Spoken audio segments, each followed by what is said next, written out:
I'm Luke Payson here at the end of Brawl on the Burgh 16 247 championships at the Hollywood Casino at the Meadows with your champion co-main event.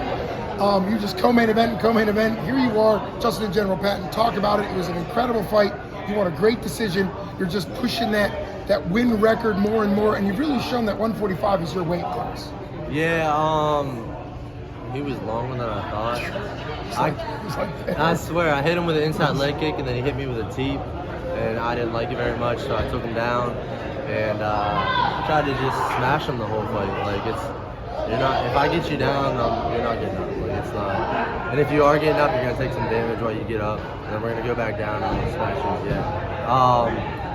But he was tougher than I thought. I thought I was gonna have him out there a couple times in the first, hit me his neck or hit him with that elbow. I thought I could get it open enough for them to stop it.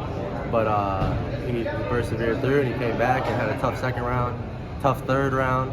And I managed to get the win, just smash him into the ground. Well, yeah, I mean, it was no doubt about it. Once you got through the fight, it was no doubt about it, decision win. I mean, you never know with judges, but it was very obvious. At one point, he wall walked and flipped you over and was able to get back up, and you immediately took him back down. And that was at the point when I realized that was going to be your way of just suffocating. You were hitting him with elbows.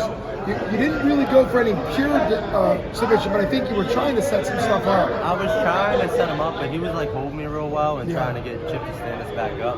One time in the end of the second round, I think when he started to get up, he went to roll me, and I rolled over my ankle popped out, and that's why he stood up. I would have stayed on top, my ankle popped out, and I couldn't stand back up. And I sat there for a second, I tried to push off it and didn't go back in. And finally went back in, we stood up, and then I think I took him back down around it. Yeah, I think you did, yeah. Wow, so your ankle clicked, or was it a dislocation? It just popped out. It does happen. Oh, okay, wow. It does happen. Well, I'm glad you were able to get back. I'm glad you were able to get back through it.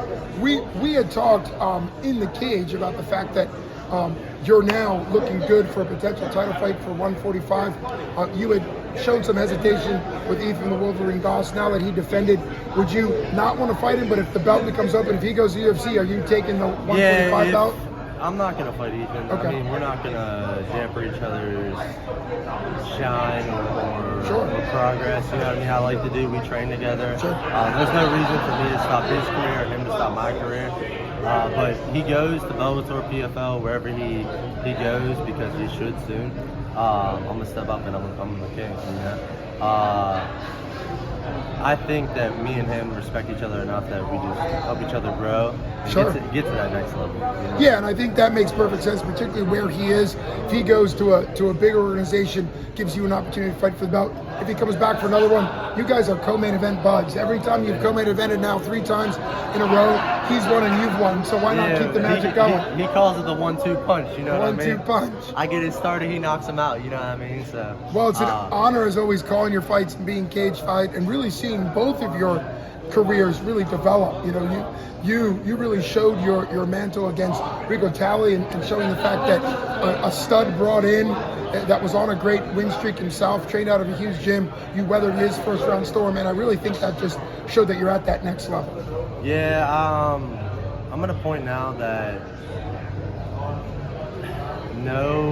nothing put in front of me is gonna hinder me and stop me. You know what I mean? This dude was way taller than me, way longer than me. Rico came from a really good gym. God doesn't put anything in my path that I can't take care of. Whether it's even if it was another loss, I was telling everyone, if it's a loss, I'll learn from it and I'll get better. It's not about the destination. It's about the journey to get there. You know what I mean? And who I have to become to get there. So I think I'm becoming the person I need to be, and we'll continue to just progress, and I'll be the best version of myself for everyone around me and myself. Well, I think that's the perfect attitude to have, and I can't wait to be along for the ride to see that progression.